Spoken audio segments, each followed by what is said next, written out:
Hello, welcome back. NFL DFS slate breakdown for week 15. The Sunday main slate here is what we're going to be going over. And it's a real interesting one. I don't remember any slate like this ever in the past. And there's definitely some very interesting ways to attack the slate. Now, before we dive into it, come join us at LineStar. $39.99 per month gets you access to everything we do, all the props, all the DFS, everything.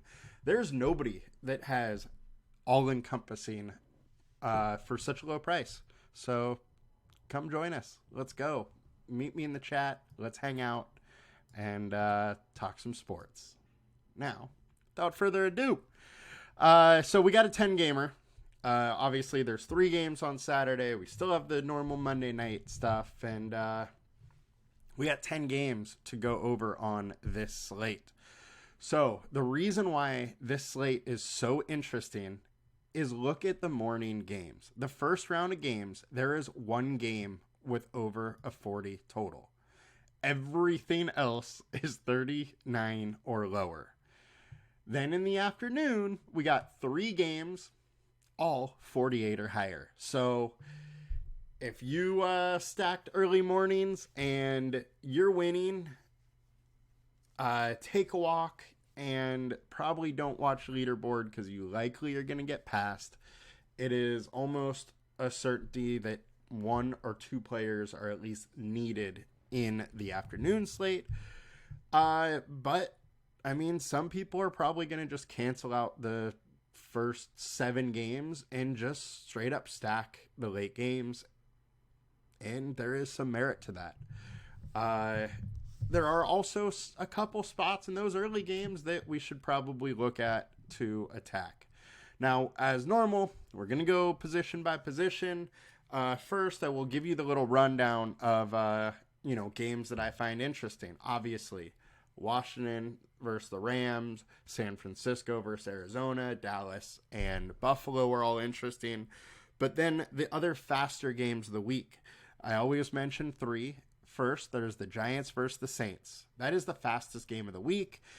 And simply, that just means there's more likelihood for some of those players to be optimal. Next, Carolina versus Atlanta. That's another fast-paced game. The only issue there is both teams would rather just win this game on the ground, and doesn't score us a ton of fantasy points outside of those running backs. And then lastly, we got Dallas and Buffalo. So it is not often that one of the fastest games of the week is also a higher scoring game. Both those teams, their offenses are efficient and good, and you add in a little higher pace, and it's really, really interesting. The Rams and Commanders are very close to those 3 as far as pace-wise, and that's always interesting. The 49ers are actually a pretty slow team. It's just they have insane efficiency that you just can't copy that, and their efficiency allows them to score so many points regularly. So they are obviously of interest, and they have the highest team total on the week. 30.3. Rams are next at 28.5, then Buffalo and Dallas. So now let's get into it a little bit. We'll go position by position as we always do. So starting with the highest owned quarterback, we got Brock Purdy. Now, he has been good week in and week out. It is against Arizona. The one thing with the 49ers is they sometimes use their passing game as an extension of their rushing game. Arizona can get crushed on the ground. Expect CMC to have a very good game. Really, the 49ers are going to be able to do whatever they want, and they come out very aggressive in the first half of games. So Purdy probably gets it done. It's just he's going to have to get it done very quick, as there is a 12-point total on this, and there's a chance that he's not playing in the fourth quarter, or, at least the last half of the fourth quarter. But in any sort of blowout, you got to score points, and a quarterback is a good one to do it. So I don't mind Purdy. I like them. I just don't know if Purdy is going to give you a game-winning score. He does have a couple 30-point games, so he can get up there, and that's likely what is needed. But he is a good one to potentially do that. Matt Stafford. Stafford's been balling lately. 3 games in a row, 24 or 23, 24 points. He's finally getting multiple touchdown passes in a game. That's what he was lacking earlier in the season. He was putting up the yards, just not getting the touchdowns. He's finally kind of getting both. The Commanders are absolutely awful. You can literally attack them every single week. They are allowing quarterbacks on average like 70 yards more than what they averaged on the year. So with Stafford averaging like 255, he easily could get 320. It's just how many touchdowns does he get? Does he get 3 or 4 to make him a viable stack partner? I'm not sure. It's hard without rushing upside to, really get there without 4 touchdowns, but he can do it. Jordan Love is there. Look, Jordan Love has a decent matchup. The Tampa Bay defense is a pass funnel. It makes you pass on them. The one thing, though, is their pass defense is decent. They're middle of the field as far as DVOA. There's just a lot of opportunity that generally happens, and that is why Jordan Love is interesting. The one thing I will say here is Jordan Love has to be ultra efficient to really have a game which is DFS viable. Now, the other thing is he's had one game, over 25 points, which Stafford hasn't had that this year. So that does put a little bit more in the favor of Love there. But I don't really see huge upside here. I don't mind it. I just don't love it. I would way rather go Josh Allen or Dak Prescott, who are lower owned than Jordan Love. I think that game environment, the Dallas and Buffalo one, is the most likely to really blow out. It's faster paced. It's going to be a close contested game. I think that what we've seen from Dallas is Dallas has came out and been aggressive on offense. And Buffalo is going to see that, thinking that they also need to come out and be aggressive. So I like both sides of that game. While both defenses are solid, I think both offenses are good enough to absolutely get it done. And the Buffalo defense has been beat up a little bit. They're going to need to really score some points, and they're going to know that. So I like both there. Another one that is always interesting, you never really feels comfortable, especially in only a 37-point total. Justin Fields. Look, his rushing upside is legit, and for that, he is always at least in consideration. The other thing here is Cleveland's been letting some points on the board. Look, the last 3 weeks, Miami put up 34, Rams put up 36, Jacksonville put up 27. They've allowed some points. They are much worse away. This is a home game where they've been very solid at home all season long, but there's some injuries to the defense and they haven't been quite as good. So it does give me a little bit intrigue to go to Fields. Don't love it, but I am intrigued. Sam Howell's been very good all year long, and he might be pushed, and they have been one of the more pass-happy teams in the league, and if they get pushed, they turn super pass-heavy, and that is what happened in this Philadelphia game where he has an upside where it happened in the Bears where some upside happened versus the Seahawks. He also has rushing upside, so he is a cheap one that I am interested in that has had some pretty big games there. Outside of that, really not interested in too much here. So moving on over to FanDuel on the quarterback side, highest owned Stafford, Allen, and Mayfield. Mayfield is fine. I just don't think he's cheap enough. I would just way rather go to Stafford or pay up for Allen or Prescott or even go Howell or Purdy, who is expensive, but at least low owned on FanDuel. So there's really not a lot of getting weird at quarterback, I think, this week. I just think it's very doubtful that many of the quarterbacks in that first, round of games get there. DeVito's been okay lately. The Saints, unfortunately, there's Taysom Hill there, which kills any Carr upside, and Carr was just awful last week. So I really don't feel I can go to him either. So it's kind of tough going quarterback-wise in that first slate of games. I really may only use quarterbacks from those last 3 games there. And if we go to the matchup tool, Levis is up there. He is showing pretty well on our matchup tool, but then Stafford, Prescott, Howell are all up there, and Allen isn't too far down. And Allen is the guy that has, that ability to put a fantasy score way out of reach compared to anybody on this slate, based on just, the ways he can score through rushing, through passing, kind of doing it all.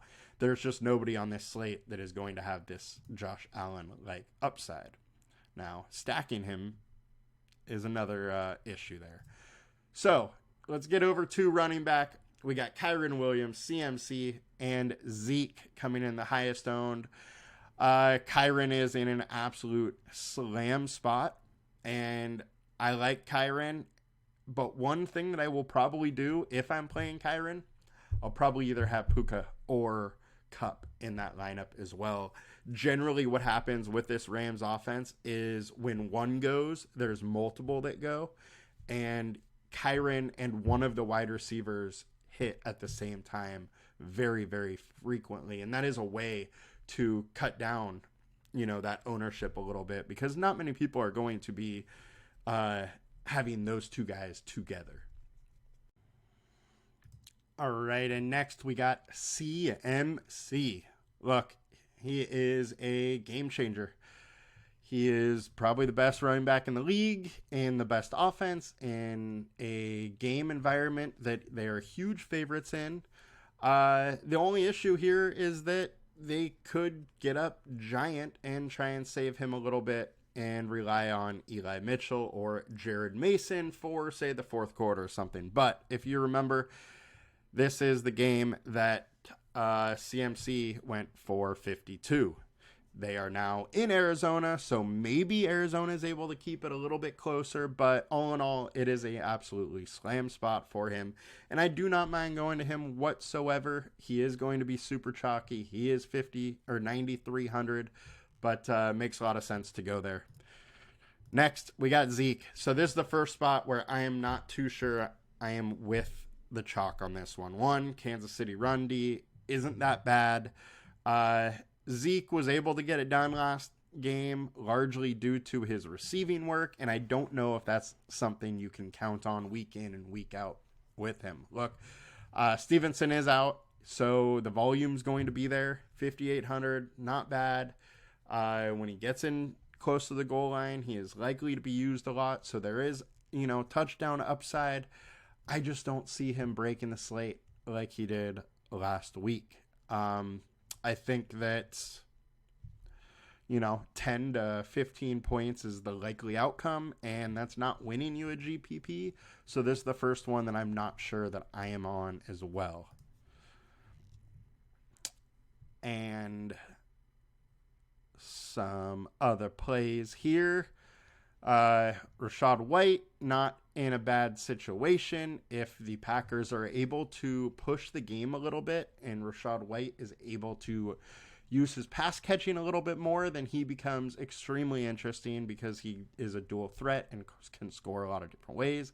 And he's just been pretty solid this year. So don't mind going there. Achane is questionable. If he's out, obviously Mostert looks way better. That's interesting. I think James Cook is interesting. He has been used way more since they fired their offense coordinator. So he is absolutely in the realm of use here, as well as Pollard. While I don't love Pollard, I I just think he's been kind of average all season long. There is some upside here, and if things change where, say, Dak is super popular, you go Pollard and, be a little bit different. And if he goes off, you're crushing that Dak ownership a little bit too. The other thing, CEH and McKinnon are both in play once again. Pacheco is out. And like last week, I'll go McKinnon over CEH. They both played about the same amount of snaps. The big thing here is McKinnon's going to get more receptions, and the receptions just have a lot more value than, say, those 10, 11 carries that CEH is going to get. So I am intrigued by McKinnon. I also think it brings up Mahomes' upside a little bit just because he can dump it off to him, and McKinnon can make some big plays happen. So I am a little intrigued on him. And let's get over to FanDuel running back. So high owned here, we got Zeke, CMC, and Tony Pollard. CMC obviously in play. We went over Pollard a little bit. This is a situation. Wow, 9.6K for Kyren is pricey. But if it's getting you different, I don't mind going there on this slate. I think it is an interesting play.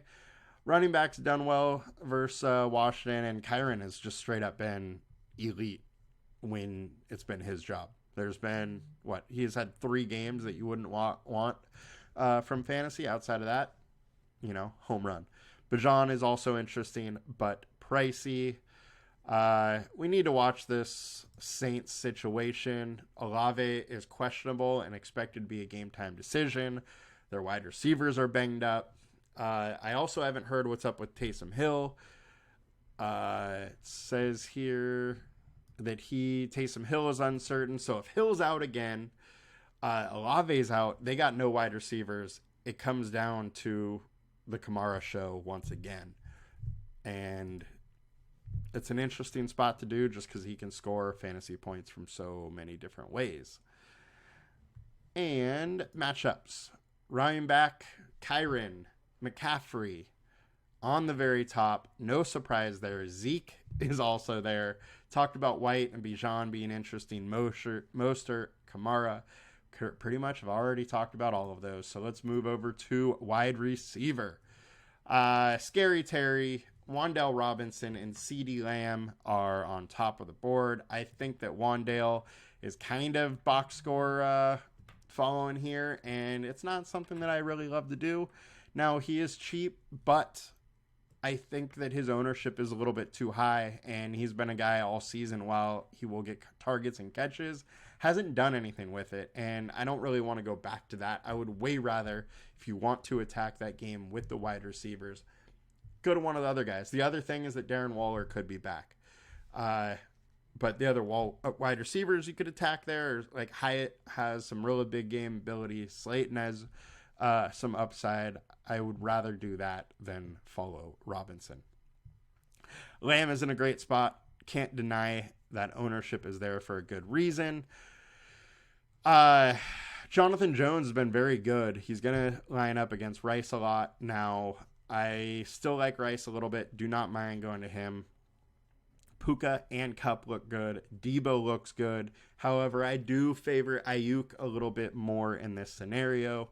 And then watch what happens in the Saints wide receivers, because we could have some value there if Olave is out. And, they don't really have much else. So it's an interesting spot. And with Terry being, chalky, I don't mind going to Dotson or Samuel instead of him and saving a little cash flow. And Ayuk, I absolutely love this week. Over on FD, so Ayuk is high owned, Kupp is high owned, Diggs is high owned. All 3 spots that I do like to target. I don't mind going Nakua over Kupp, but they're in all great spots. Jaden Reed, the Packers wide receiver core is without Watson, so Reed, Dobbs, and Wicks are all interesting in this matchup, which is very good for the wide receivers versus Tampa. A.T. Perry is probably the guy you're looking at if Olave is out. Bowden would also kind of step in with being a value play there. And matchups for wide receiver. So Rashid Shaheed, absolutely interesting. If he is playing, he is questionable. He missed last week, but big time upside and somebody that the field won't ever really get to because he's not going to have a very high median fantasy projection. He does have some big time upside though. 3 games of over 18 at his price. It's real nice. Rondell Moore, meh. Jennings, meh. Cup, Diggs on the top. Hopkins, London. We were all over London last week. I can't really go back in an away game, in a game that I think the Falcons likely control as well. So, wide receiver 2-wise, Nakua, Noah Brown. Collins is questionable. Also, they're without Tank Dell, so Houston's wide receiver core is really banged up, and people probably aren't going to go there because Stroud is gone. But, Davis Mills in the past has shown he can give some upside to the wide receivers, and this is just a different offense. The coach here stems from that Kyle Shanahan type offense, and they are just really good at getting receivers open in space. So Noah Brown's the only guy there. I don't mind throwing some in a very good matchup to wide receivers, especially if he's lower owned. And let's move over to tight end here before we finish it out. So high-owned guys, Akonwa, Otten, and McBride. Man, tight end is ugly. I don't really have much of a feeling on any of them. McBride is at least in a game script that we like, so I understand wanting to go there. There's Knox, who is super cheap, $2,700. Kincaid is likely to play, though, so you could go Kincaid. But throwing in Knox with an Allen stack and, say, Diggs is kind of interesting because it is going to get you, 1, a little bit different, 2, be able to, afford that Buffalo stack with maybe a bring back on Dallas as well. Ferguson is interesting to me as well. I don't mind going Kelsey. I just don't love it in this spot. And Kittle, I think, is interesting. There is absolutely a way that he does break the slate. And he can. He does it a couple times a year. So Higbee also, you could go there. It does look like Higbee is going to play. Dalton Schultz, with their wide receiver issues, Schultz is going to be playing this game, and he's going to probably get some targets and get some work, so I don't mind going there as well. And on to FanDuel, our high-owned guys, Tucker Kraft, Trey McBride, Dawson Knox, and Dalton Kincaid are both showing up there. Don't mind either of them or Ferguson here. Tight end is ugly. There's a good chance that through tight end, I'm pretty much just stacking whoever's with my quarterback and hoping. There's just not a ton of upside in this, and hitting a one-off tight end might be a little bit hard. Another thing you can do is you can focus on wide receiver cores that have been beat up, which Hunter Henry fits that build. Jawan Johnson, if Taysom Hill isn't playing, or if he is playing, you can go Taysom Hill and kind of attack just extra volume possibly going their way. So all in all, super interesting slate. Really, really hard to kind of decipher where to go on this slate. There's going to be a ton of ownership late. Probably not that much in the earlier games, at least stack-wise. Most of the stacks are all going to be late, but I think there are plenty of ways we can get different here. Good luck, guys, and I'll be back next week. Have a good one. Let's make some money. Please like, comment, and subscribe below. Helps a ton. Adios.